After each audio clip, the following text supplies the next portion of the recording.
Hello and welcome to Godot Community Visual Art High School 3D. Our topics will be assessments defined and diagnostic and formative assessment practices. So there are three types of assessments. There are diagnostic, which are the assessments that happen before a lesson. So they evaluate where a student is in their learning prior to you teaching them. So a lot of, what is the pre-existing knowledge.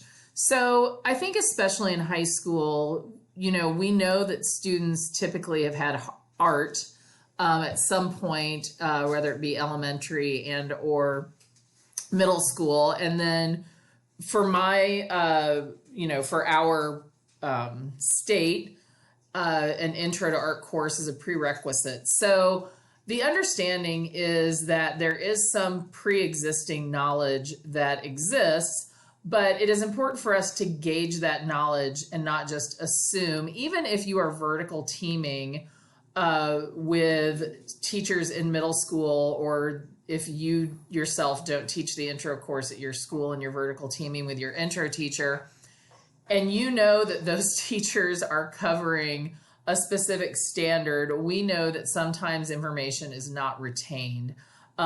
You also know that you have students coming from other districts that don't have the advantage of being in your system.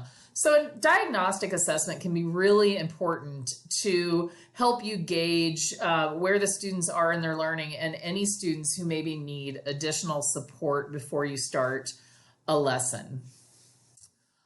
Formative assessments are those that are in process. So this is what we do a ton of every day, and half the time we probably don't even realize that we're doing it. You are constantly going about your room from student to student, seeing where they are in the process, and watching them work, seeing what they are making gives you an understanding of how well they are understanding what the outcome is supposed to be.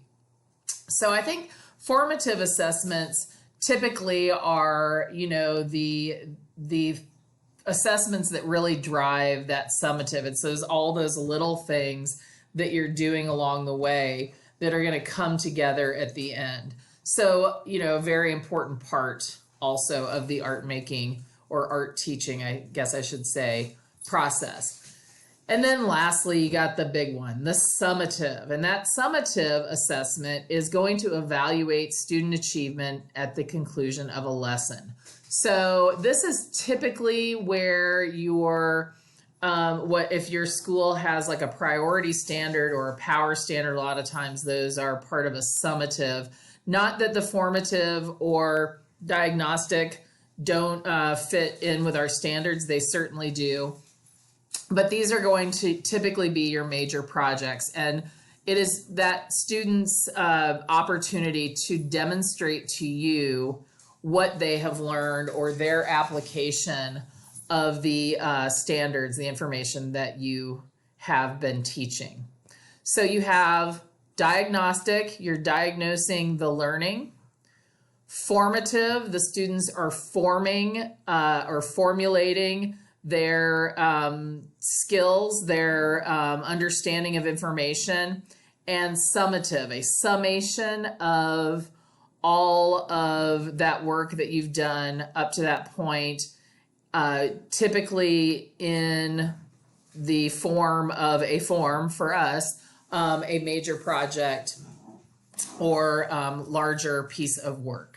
So there are different ways to assess students for a diagnostic assessment.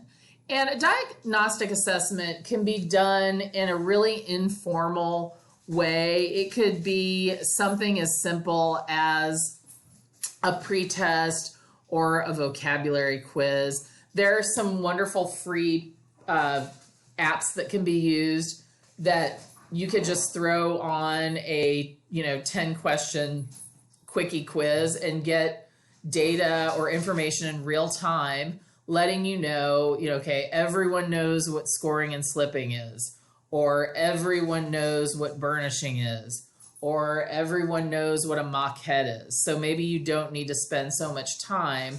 Whereas, if no one knows what sgraffito is, then certainly you would need to cover or review that.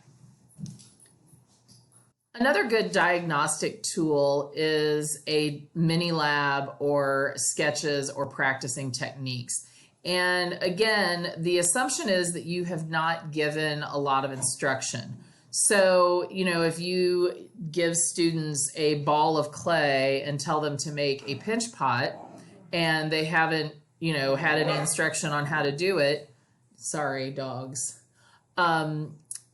you are going to be able to very quickly get an understanding of who understands what a pinch pot even is, or if they know how to make one, or if they do, what their skill level is.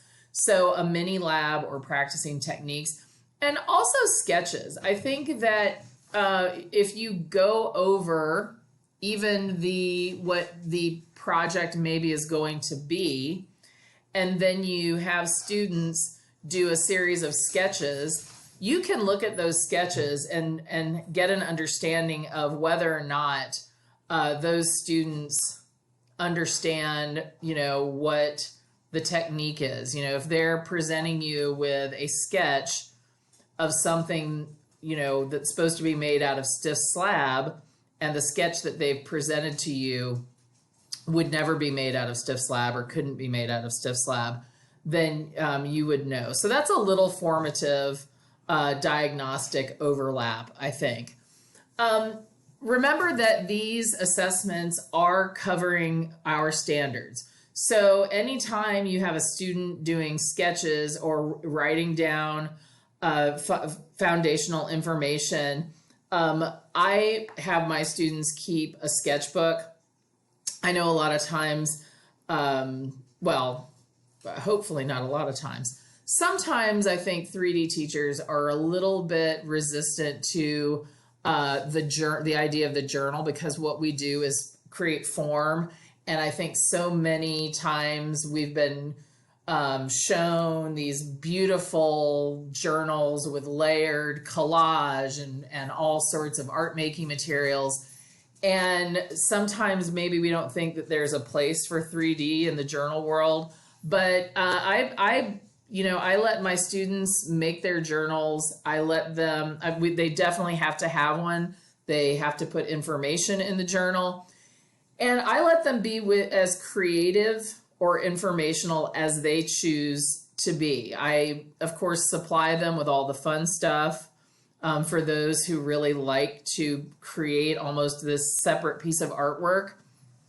But I also allow for those students who want to keep it as an informational and record keeping sort of piece, and not, do all of the bells and whistles. I personally am not big on journaling per se, but I have sketchbooks full of sketches and notes and technique and, glaze ideas and glaze recipes. So it is the same idea. It just doesn't always look the same as it might in a 2D course. Another great way to provide a diagnostic assessment is through critique and analysis of examples.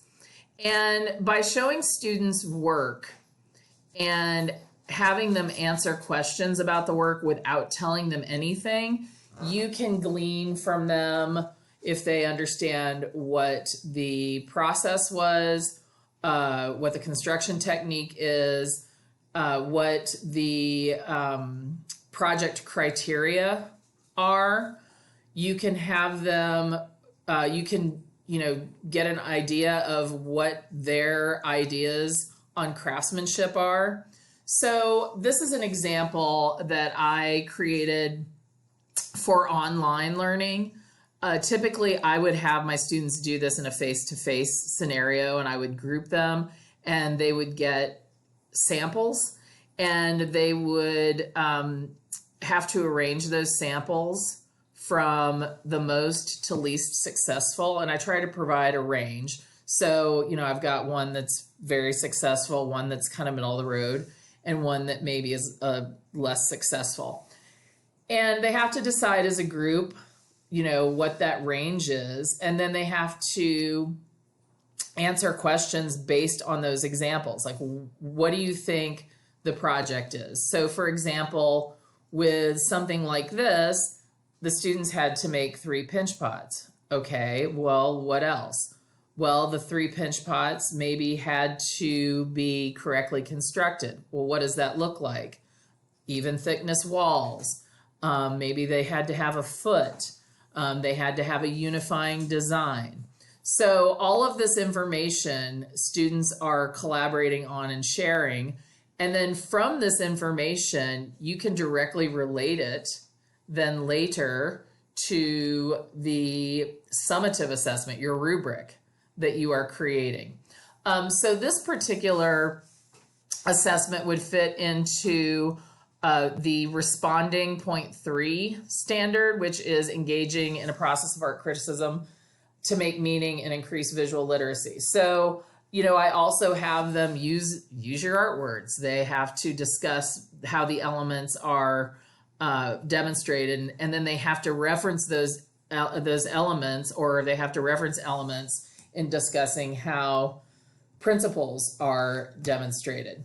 So as I mentioned, I typically would have this done as a group activity. Range examples from most to least successful. Which qualities define each set as more successful or least successful? Okay, so I think these are probably the most successful ones. I kind of agree with that. Yeah. Probably these are the middle ones, and these are probably the least. And then the qualities that define each set as successful or least. Well, I think the most successful one we chosen is because it has a pretty constant thickness at the rim. It doesn't seem to have too much unintentional surface. I think the middle ones are joined kind of awkwardly, but they kind of have the same thickness, so that's good. It's definitely better than the last one, which has a lot of cracking towards the top and uneven thickness. Yeah. And then the tripods also have a lot of unintentional surface details that crack right there.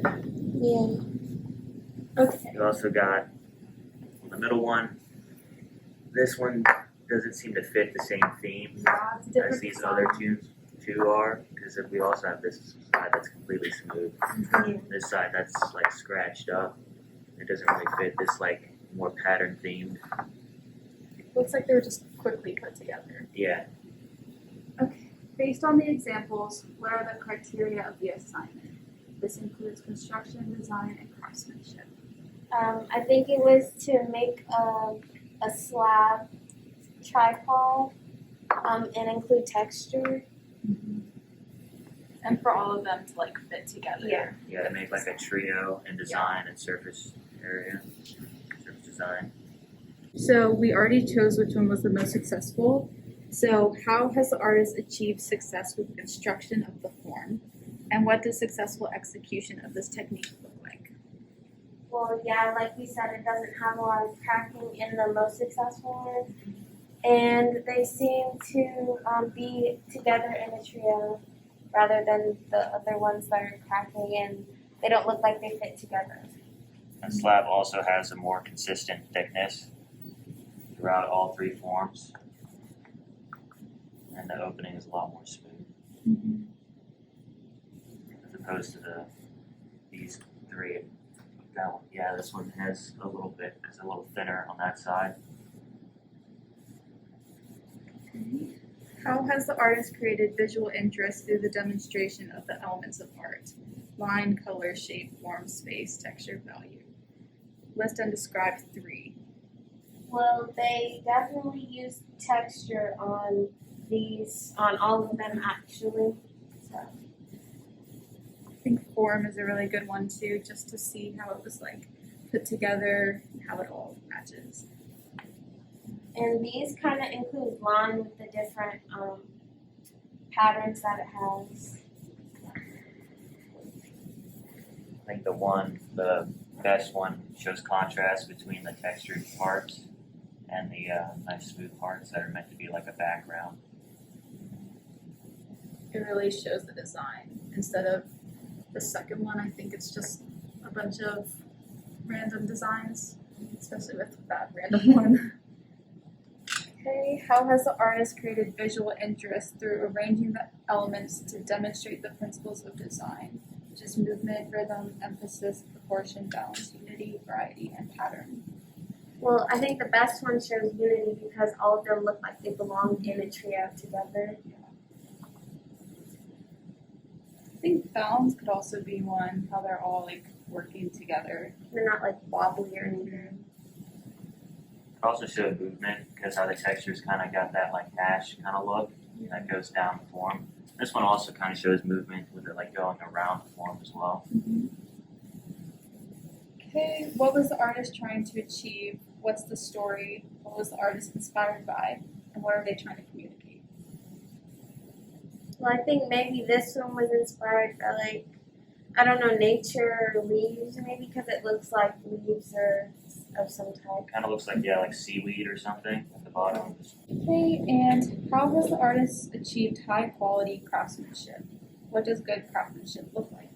Well, I think it looks like making sure that nothing's like wrong with the form, intentionally wrong with the form.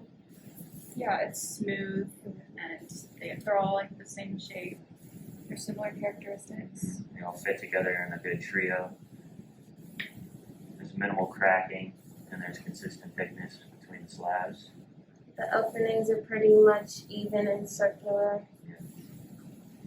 I hope that that was useful and something that you, if you don't already do that, can take back to your classroom. I think having examples for students to look at and be able to pick up and touch and compare is more helpful than written instruction anytime. Formative assessments, again, are those assessments that we are doing constantly every day as we are witnessing our students' work. Now, we are aware, for those of you who have remote situations or if you have a simultaneous situation, I said before, I did not realize how much formative assessing I was doing until I didn't have anyone to observe. So, I mean, it's a constant. So, for me, one thing that I've found is helpful, I've had my students just post. It's really informal. I'll have them post an image of whatever work that they did that day, and then I can give them feedback in real time. So, for instance, I do this short little project where the students make a peep for a peephole in a kiln. And, you know, we start by making the cone, and the cone is very important because it has to be the right size, it has to be the right shape, and it has to be nice and smooth, and it has to be a cone form. So this is an example of, you know, we spent a lesson going over peeps and their function, and then everybody made a cone, and those students, even I have the students that are in the class are posting as well, just so I have all of that information. And to be honest, I really prefer seeing them face to face and seeing that work one-on-one. I think all the students benefit when you're telling a student in class something and everyone can hear it. You know, and if someone else is going down that same path or going to have that same problem, you know, you kind of get two birds with one stone.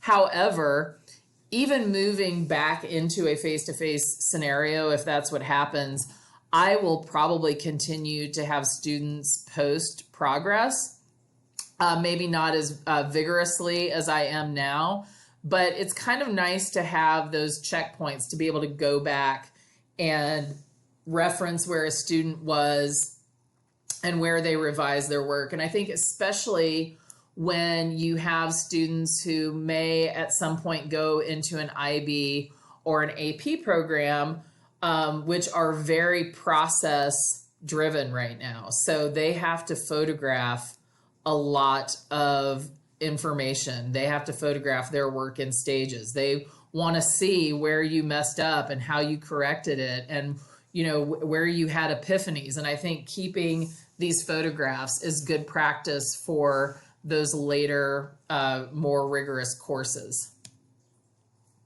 Here's an example of another in-process posting. This one is a little bit more formal. It's in process, so again, it's formative. I want to see how the student is understanding the criteria. So the student is required to post a picture of their work, and in addition, they are required to answer questions. So they are self-critiquing. They are looking at their work and, and being critical of it and tell me how they are doing. Again, they are practicing their art fluency, their verbal art words. So they're often talking about the elements and principles. For this particular project, they were supposed to make a vase form that demonstrated complex form and or complex surface.